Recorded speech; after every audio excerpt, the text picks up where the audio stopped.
Question है gram equivalent से related. इस क्वेश्चन में कह रहा है कि एलिमेंट ए रिएक्ट कर रहा है with oxygen to form compound A2O3। ठीक है, if 0.359 gram A react to give 0.599 gram of compound, the atomic mass of A will be. ठीक है, तो एटॉमिक मास पूछा है कि ए का एटॉमिक मास क्या होगा। ठीक है, हम जानते हैं मास कंजर्व रहता है, हमें दे रखा है कि ए का कितना ग्राम 0.359 ग्राम रिएक्ट करता है और ऑक्सीजन के साथ, और बनाता कितना है 0.599 ग्राम। किसी भी रिएक्शन में मास कंजर्व रहता है, तो x ऑक्सीजन का मास हमें नहीं दिया हुआ है तो हम मान लेंगे x ग्राम है, तो इसका mass plus x equal to this. यहां से हम ऑक्सीजन का मास निकाल लेंगे 0.2 ग्राम। ठीक है, अब यहां पर एक कंसेप्ट लगाएंगे नंबर ऑफ ग्राम इक्विवेलेंट का। ये बहुत ही अच्छा कंसेप्ट होता है, कोई भी रिएक्शन हो ग्राम इक्विवेलेंट ऑफ दिस बराबर होते हैं ग्राम इक्विवेलेंट ऑफ दिस बराबर होते हैं ग्राम इक्विवेलेंट ऑफ दिस, कभी भी ग्राम इक्विवेलेंट नहीं बदलते हैं। तो ग्राम इक्विवेलेंट का फॉर्मूला क्या होता है, मास अपॉन इक्विवेलेंट मास।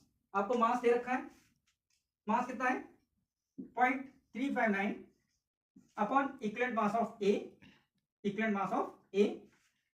यहां पर मास ऑक्सीजन का कितना आया 0.2 gram upon equivalent mass of O2, equivalent mass of O2, यहां पर इक्विवेलेंट मास ऑफ ए और यहां पर इक्विवेलेंट मास ऑफ O2। अब इक्विवेलेंट मास क्या होता है, इक्विवेलेंट मास ऑफ O2 बराबर होता है molar mass divided by N factor. N factor होता है चार्ज के बराबर, तो एक ऑक्सीजन एटम के ऊपर 2 माइनस चार्ज है, O2 है, तो 2 ऑक्सीजन के ऊपर -4 चार्ज हो जाएगा, तो एन फैक्टर की वैल्यू कितनी हो जाएगी 4। तो यहां पर इक्विवेलेंट मास आ जाएगा, O2 का मोलर मास होता है 32 डिवाइडेड बाय 4, तो ये आपका आ गया 8। हम केवल न्यूमेरिकल वैल्यू लेते हैं, माइनस साइन नहीं लेते हैं, तो यहां से हमारा ये आ गया 8। इसको सॉल्व करेंगे, यहां से पॉइंट हटाएंगे तो ये कितना आ गया 40।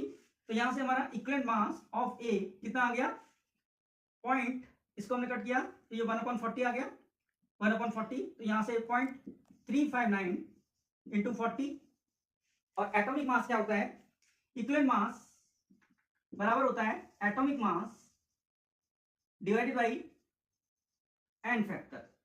ठीक है, तो यहां से हम एटॉमिक मास निकाल लेंगे, तो एटॉमिक मास आपका कितना आ जाएगा, ए का एटॉमिक मास इक्वल टू हो जाएगा equivalent mass into N factor. Equivalent mass की वैल्यू आपकी ये हो गई 0.359 इंटू 40, और एन फैक्टर होता है किसी पर रहने वाला चार्ज।